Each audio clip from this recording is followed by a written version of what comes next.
مجلس پرنور شود، برای آنکه خداوند بالای او قوم با پرده رحمت پوشاند، برای آنکه ملائک رحمت اطراف او قوم احاطه کنند، برای آنکه خداوند در قلب بندگانی که در این محفل اشتراک میکند سکینه نازل سازد، برای آنکه پروردگار متعال در نزد ملائک مقرب ذکر این بنده ها کند، حتما باید در کجای که ششتیم از خدا و پیغمبر سخن گوییم، از حلال و حرام سخن گوییم.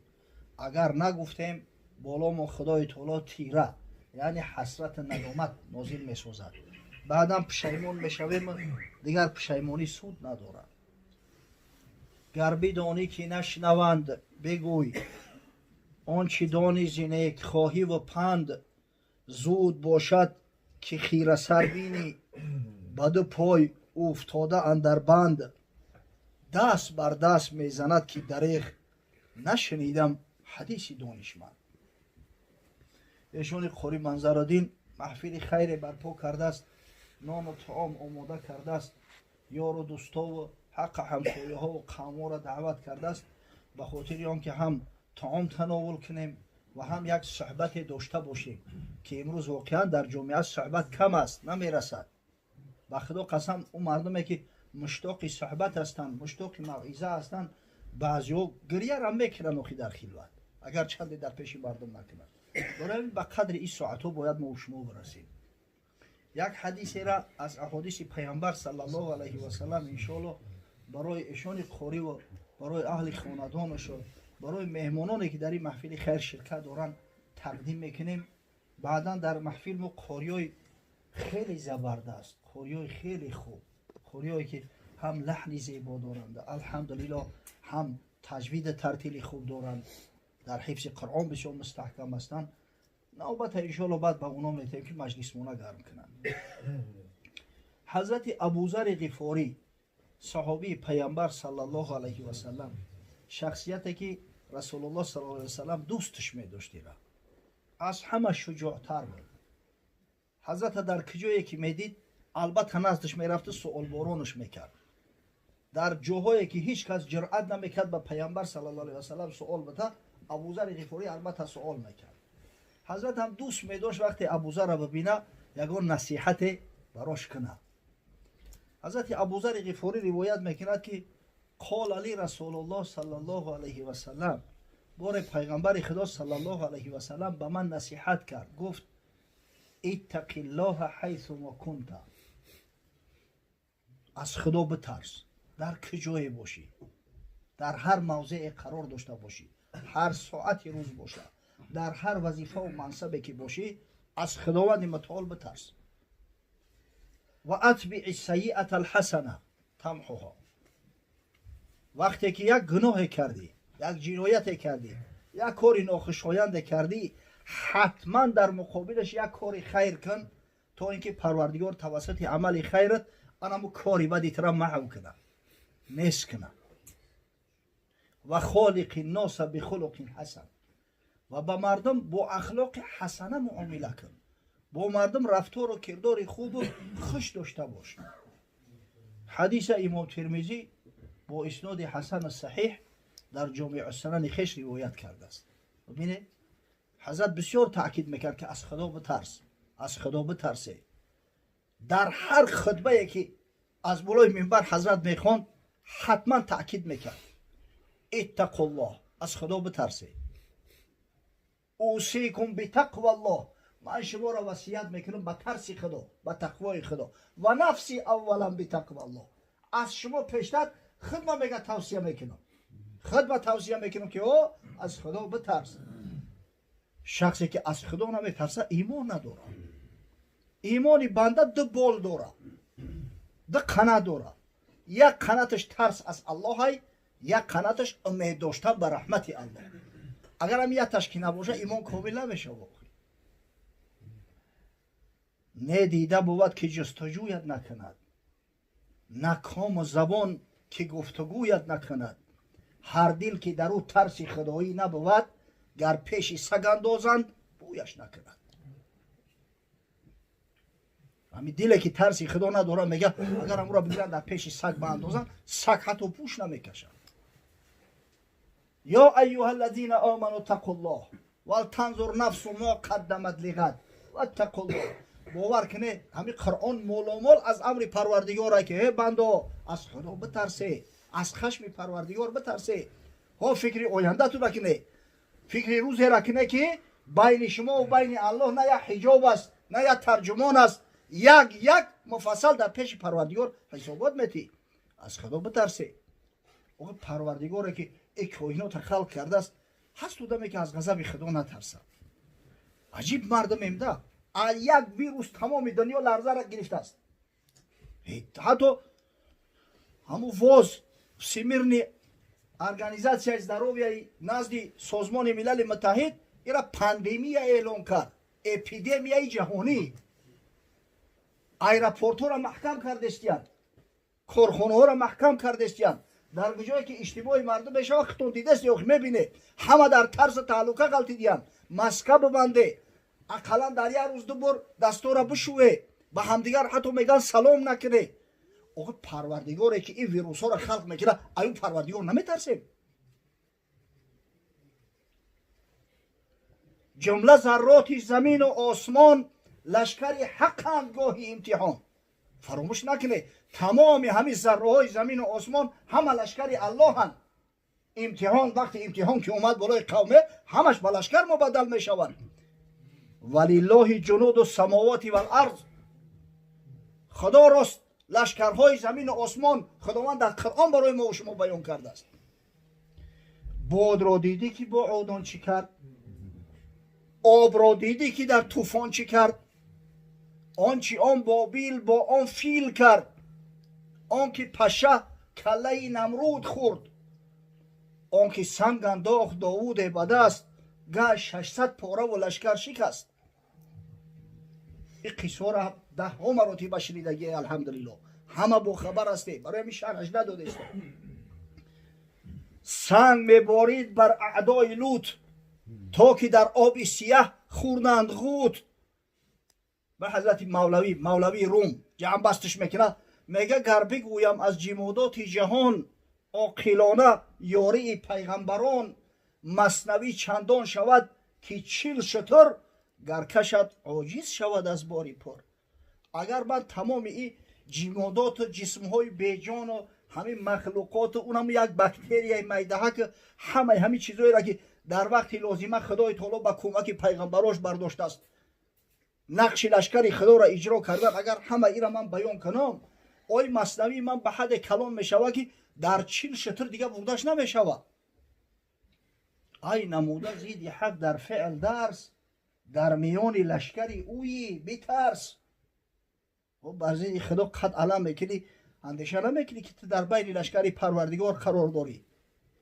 ای دیجو خیس ویروس میدونه همون شهری ووهان یکی از شهرهای کلون خیتوی های بزرگترین اینستیتوت لابراتوریای باکتریا شناسی جهان در همون جای با همونجا هم کسل خیست.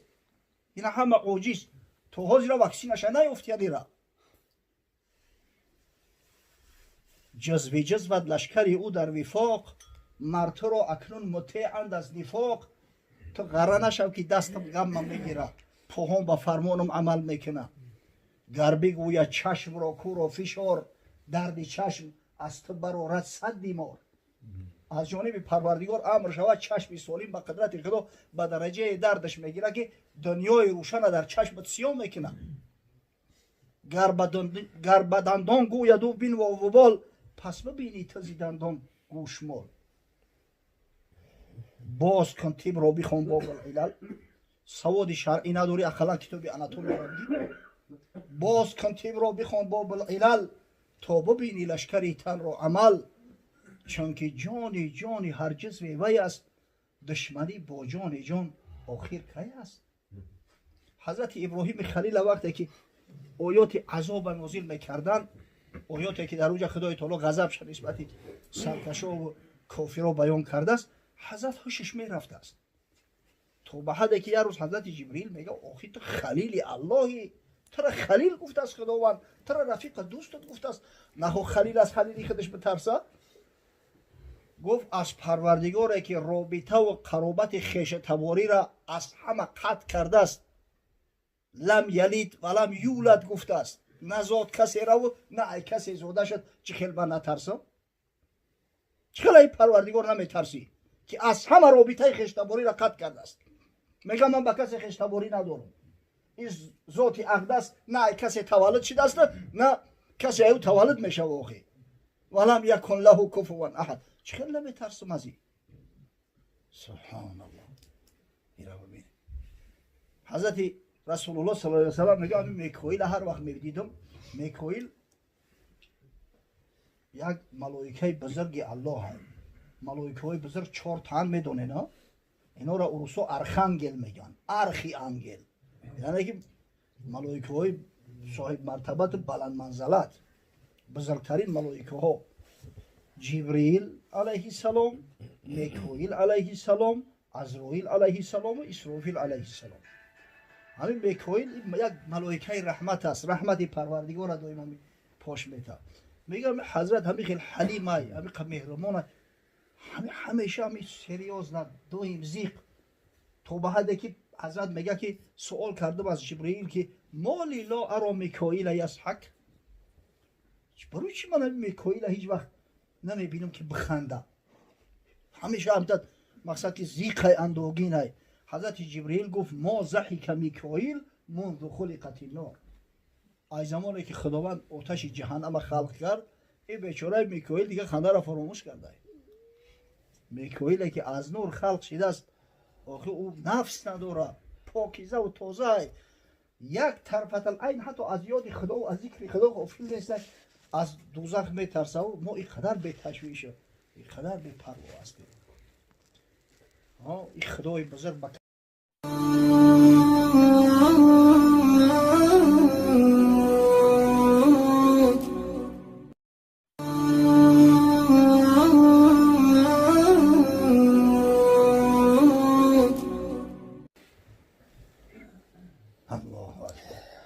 اتق الله حیث ما کنت.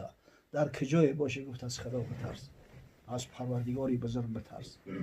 در کجای باشی بفهم که خدا میبیند، از همه پنهان کرده میشه و از الله پنهان کرده میشه.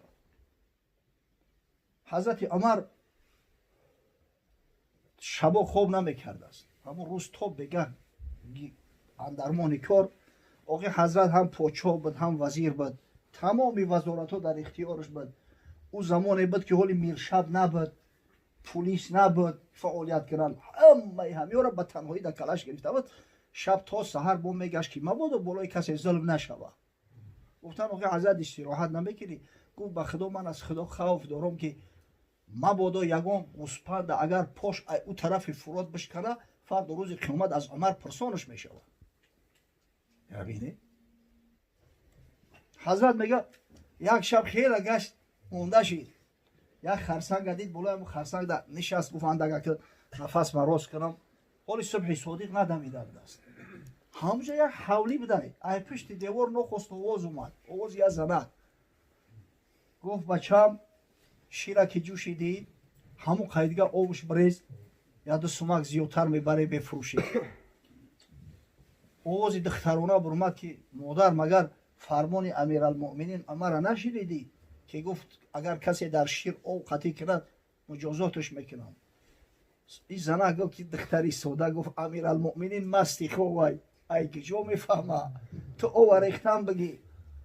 میگه دخترک در جواب گفت که مادر جان بالفرض امیرالمؤمنین مستی خواه، آخی الله خدای امیرالمؤمنین بیدار ای کو، ای رفتار و کردار ما آگاه ای کو. حضرت آوای دیدش جاری شید. این را اسلام میگن. اصلا پدر و مادر فرزندان نصیحت میکنن، نه که این اسلام عزیز و بزرگ ببینه که مردم چنان قایم درست کرد که فرزندو دیگه پدر و مادر را نصیحتگر شده. حضرت در خانه را شناخته کرد. وقتی که بامداد خان نماز فرضی بامداد سراغ کرد که خونه کیه؟ گفتن یک مجاهدی راه خدا در راه خدا شهید شده بود است. اما مقصد که همون زن شهید، یک دخترچش. میگه خونهش اومد، پسروش همش جمع کرد. گفت کدومت زن گیره؟ عاصم پسرش گفت که پدر گفت نوبتی ما اینا من زن گیرم. رفت همون دختره که نکاح کرد دادش.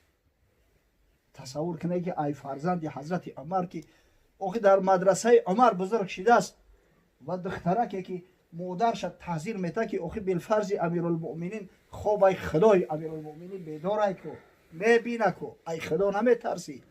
تصور کنه که چی فرزند میشود. از همین نکاح یک دخترک به دنیا اومد. دخترک که حافظه قرآن و مستوره و بسیار بسواد و با علم کلان شده بود تا به حدی که پسر والی مدینه پسر مروان ابن حکم عبدالعزیز عاشق شد به همون دختر.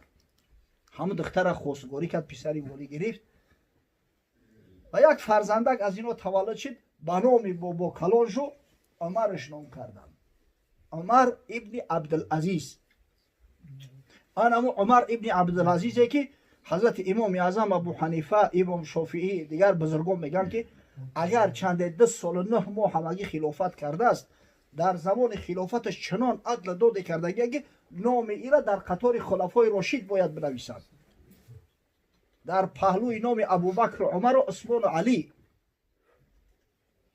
ببینه این اگر نتیجه همین را بگیری آن همون ترسی پروردگار های همون ترسی که کمپیری به بیش داشت و خدای تعالی به همون واسطه مقصد که این همین فرزنده که تولد کرد که عمل اینه که همه را در خودش تجسم کرد. عمر ابن عبدالعزیز مسجد قزاقان مسجدی به نام عمر ابن عبدالعزیز است. نام همون بزرگوار ما زنده کرده ای. خداوند رحمت و مغفرتش کنه. اتق الله حیث ما کنت. گفت یا ابوذر در هر جایی باشی از خدا بترس. بفهم که خداوند میبیند. از تمام رفتار و کردارت با خبره. هیچی را ای خدا پنهان کرده نمیشود. با خدا قسم همین خیلی که مردم همین کرونا ویروس میترسن از الله میترسیدن خداوند تمام درد رنج ویروس و وبا را جامعه دور میکرد گم میکرد.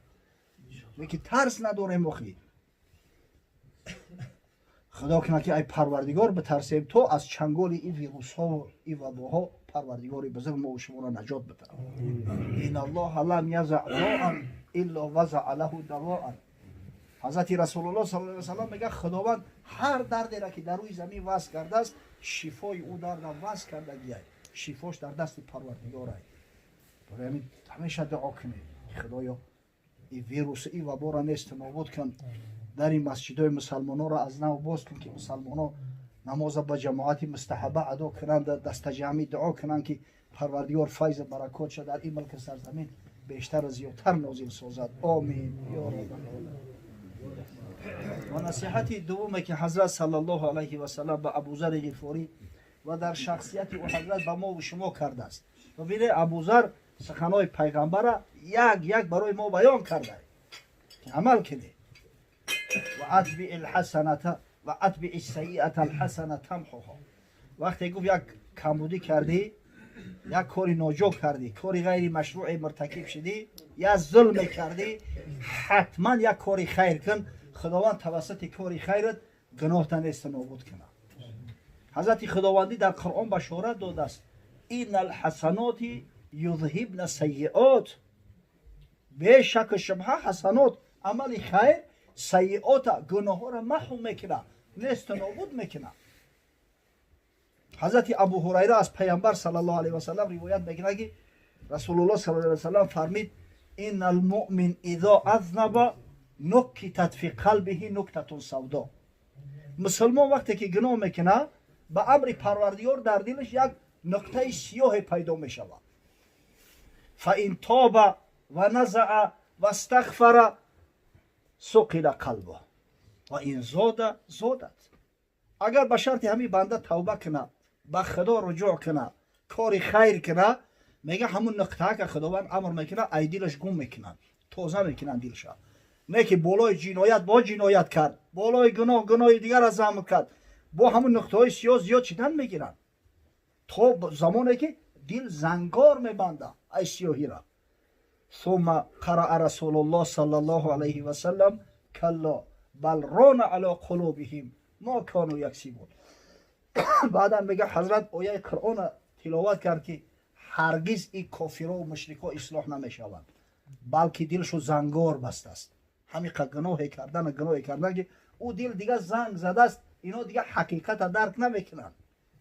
ولی بعضن یا آدم میبینی آدمی به عقل به اندیشه گپای خوب میزنه، نه که رفتار و کردارش میبینی میگوی الهی توبه این چی درد داشته باشه، نخواه همه حقیقت نفهمه، نخواه سیاه ای سفید فرق نکنه. و فراموش میکنه که او دل دیگه زنگار بسته است، دیگه او حقیقت پذیر نیست، مایل به حقیقت نیست. تو همین درجه را بردن در کار نیست برادرای عزیز. گناه که کردی سعی که یک کاری خیر کاری نکنیده، تو پروردگاری بزرگ همون را اصلاح کنه. پلیدی کنه گربه بر جای پاک، چزیشتش نماید بپوشد به خاک. همین پیشه دیده یا جا اگر همین دشت کنه حتما میگیره بالاش محکم میکنه. تو آزادی از ناپسندیده ها، نترسی که بر وی فتدیده ها. حتی بی‌تمیزی بی‌شرم، گناه بالای گناه، جنایت بالای جنایت، نجاست بالای نجاست، نمیترسی که خدای تعالی فردا روز قیامت همه امرا اشکار میکنه، همش میکشه میبرونه. براندیش از آن بنده پرگناه، که از خواجه مخفی شود چندگاه. اگر بر نگردد به صدق نیاز، به زنجیر بندش بیارند باز. هشتا در سرت بگی همین غلام اگر بگریزه رازی سیده میتنش با اختیاری، یا ببینه یک آدم جنایت کرده گریخت اینترپول دا میتنش با اختیاری خود که اومد نروشنیک میزنن محکمش میکنن میفرستنش. با کجا میگریزی؟ با کیناوری با کسی درسی تست که از وی گزیرت بود یا گریز آقای سر تا بسری کسی ممکن اقلا یک امکانیت خلاص خوردن ایو داشته باشی، ای پروردگاری بزرگ خلاص میخری. کنون کرد باید عمل را حساب، در روزی که منشور گردد کتاب.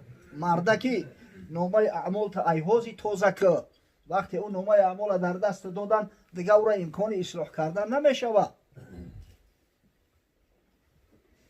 کنون کرد باید عمل را حساب، در روزی که منشور گردد کتاب. گر آینه از آه گردد سیاه، شود روشن آینه دل به آه. همه پیش تریزه دبره یا که حولی دهنت همون را محکم میکنه که دیگه صورت نمیبینی، یا در پیش آینه بره همه حولی دهن تبرار پوف که دیگه صورت نمیبینی، نه که آینه دل به آه روشن بشود. با انمو آه کشیدن درد قطعی که من کمبودی کردم، ای خدای بزرگ ببخشم. ببین بی‌ترس از گناهان خود این نفس، که روز قیامت نترسیزی کس. در اینجا که ای گناه ها ترسیدی با یقین بدون که فردا روز قیامت انشالله جانکت خلاص های دیگه هیچی نمیترسی، هیچ کس نمیترسی. وقتی میگه بنده جنایت میکنه گناه میکنه، اگر به شرط گناهش کبیره نباشه صغیره باشه، ملائکه دستی چپ میگه از امیرش از ملائکه دستی راست سوال میکنه پرسان میشه، میگه من امیره بنویسم. این ملائکه ها یک تاش کماندیره یک تاش پچیلیونی، او یکی دستی راست ای او رئیس ای. هر کاری خیری کردی در او می نویسش، کاری خیر حتی نکردی نیت کرده که کاری خیر میکنم الک یا ثوابت می نویسه. لیکن اگر ما بودو یگان کمبودی و گناه کردی ملائکه دستی چپ به اجازت نمی نویسه، اگر کبیره نباشه میگه بنویسم امیره. تو میگه ولی لحظه صبر که یکی توبه میکنه، یکی به خدا رجوع میکنه اصلاحش میکنه، ساعت ها میگذره توبه در کجا؟ گناه بالای گناه، جنایت بالای جنایت. و میگه اگه بنویسش ناش شگری شوه خداوند زودتر موت را از این بدبخت خلاص کنه. با قدر همین نعمتی پروردگار کسی نرسه والله کور نمکه. و اتبع السیئة الحسنه تمحوها. یک گناه کرده کم آدم به کمبودی و گناه میشوه، درگاه پروردگار همیشه کشوده، باید به خدا رجوع کنی، باید توبه کنی. حضرت صلی الله علیه و سلم میگه اگر لو اخطأتم حتی تبلغ خطاياكم السماء ثم تبتم لتاب علیکم. اگر همین قدر گناه کنه که گناهاتو با آسمان برسه، صدقا اگر توبه کنه پروردگاری بزرگ توبه پذیره، همه گناههای شما را میبخشه. بازو هر آن که هستی بازو، گر کافر و گبر و بدپرستی بازو. این درگاه ما درگاه نومیدی نیست، 100 بار اگر توبه شکستی بازو. حضرت خداوندی با دعوتت میکنه این بنده من میگه و خالق الناس بخلق حسن با مردم به اخلاق حسنه معامله کن رفتاری خوب داشته باش کرداری خوب داشته باش سلام علیک داشته باش تبسم داشته باش این همین کسی که همین روش شده های تبسم در لبش های نه خشته نه میشناسیش و خدا قسم همین یا تبسم قطعی بگه السلام علیکم و رحمت الله همون آدم دوست میدوری الکی ستورش در چشم طبقه گرم میسلام میگفت تبسم و کفی وجه اخیک صدقه وقتی مسلمان در پیش برادری مسلمانش همین تبسم میکنه در روی برادری مسلمانش همین همچه صدقه و همچه ثواب ایو گرفته میشه خداوند همین همچه ثواب و همچه صدقه مینویسه حضرت گفت ولا تحقیرن شیئا من المعروف و ان تکلم اخاک و انت منبسط الیه وجهک کاری خیر کاری نیک هرگز کم حساب نکنی حتی وقتی که با یک برادر مسلمان صحبت میکنی و تبسم میکنی همین در پیش پروردگار این قدر منزلتی داره که در یگان کتاب نمیگنجه به خدا اجر و ثوابش اینه خدا برکت بده ایشون کاری منظر ما را همیشه تبسم در لباش یا همیشه آب دیدش جاری یا همیشه در نمازها مستقیم با وجود همه عاجزیش این را ببینه این همین دسترخوانی باز داره خدا این را برکتش بده با هم مسلمانان را دعوت کرده است که در همین ساعتو همین وبا اومده است همین آفت اومده است بیای بشینه همراه دست جمعی دعا کنیم شاید که پروردگار به همین خاطری نان و طعام خیر کردن منو به خاطری سخن گفتن به خاطری صحبت کردن و ذکر کردن همین بلا و آفات ایسر مدور بگردونن خدا برکتش بده همیشه خندش هست همین بخریرم نان و طعام همین آدمی کشوده رو را بخور یا شگری شما همین کنست که قواقی را هم بخری میگیروند بخدا شکرخنده انگبین میفروخت که دلهاز شیرینیش میبسوخت حضرت شیخ سعدی میگن یک آدم اصل فروخته است میگه همین شکرخنده قطعی انت تبسم قطعی روی کشوده قطعی اگر اصلش حلق تا بسوزونه دهان تا بسوزونه شیرینی را همون خندش میگه دل آدم میسوزونه گرو زهر بفروختی فی المثل بخوردندی از دستی او چون اصل اگر به همون تبسمش زهر بفروشه میگه رنگ اصل ولی بگیرن مردم بخورن اگر چنده که زهر تلخه گران نظر کرد در کاری او حسد برد بر روزی بازاری او یک آدمی قواقی دیدش این بیزنسی اصل بیزنسی خوب بود است ایمونه فهمیدیم حسدش اومد این خانوادی پول کار میکرده است دیگر روز بشد گرد گیتی دوان اصل بر سر و سیرکه بر ابروان روز دیگه هم یک کرسون اصل خریده بالای سرش دم مونده خوش قواقش دم کردگی روش هم میگوی با سیرکه شوشته باشه میگه های بچه اصل ده بیو بس گشت فریاد خون پیش پس کینن شست بر انگبینش مگست همین روز تو بگه گشت های خریدار او فرسته حتی میگه یا پشه در بلوی هم کرسونش نشیشت در بلوی اصلش شبانگه چنقدش نیامد به دست به دل تنگ رویی به کنجه نشست شوشید یک کیلو را نفروخت است تو خیلی اما چه گفت پول حیف کرده در این اصل همون میگه نسترینش نیست هم یک کنجک را خوش قواقش دم کردگی شیشت به حضرت نصیحت میکنه میگه به دوزخ برد مرد رو خوی زیشت که اخلاقی نیک آمد است از بهشت همین خوی زیشت اخلاقی زیشت همین چیز اخیر انسان دوزخی میکنه حرامت بود نانی آن کس چشید که چون سفره ابرو به هم در کشید همین آدم قواقی را میگه همین نانش خوردن حرامه گم که همین نانش نخه همون شیخ سعدی میگه که عطای او را بلیقاش بخشیدم همون میدودگیش به همون شکل و صورتی خودش بخشیدم زن گفت بازی کنان شوی را اصل تلخ باشد ترش روی را از زنک شوش قواقی بده است اگه بگه که قوش قواق دم سیاستش میکنه البته کوبش میکنه همون وقتی شوخی و بازی را گفت مردک جان همه آدمی ترش رو را هم اصلش هم تلخه بخیر همون اصلش شیرین نیست گرفتم که سیم زر چیز نیست چه سعدی زبانی خشد نیست فرض کردیم هیچی نداری اوقا میرنگی شیخ سعدی ولی میگه زبانی شیرین داشته باشه زبانی شیرین داشته باش دوستون میشه در جماعه مسلمان وقتی که هستیم سعی تلاش کنیم بچه ها که دل همدیگر را نرنجونیم، با همدیگر معامله خوب و خوش داشته باشیم. ولی بعضا یگون کس شیخ میگوی، بعد میگن این بچه ای کی شیخش میگوی، ای چیکار کرد از شیخش میگوی؟ ای خونه آباد با همه از شیخ گفتن یگون جایی کم شید. مرده که وقتش خوش شید میگه که بس که این دنگلو برای شیخ گفته است بخیزم نمازی تهجد بخونم شاید همین سبب هدایتش شوه. اوخی نخوش ما در همین گپی خوبم بخیلی کنه، شیخش بگو حضرتش بگو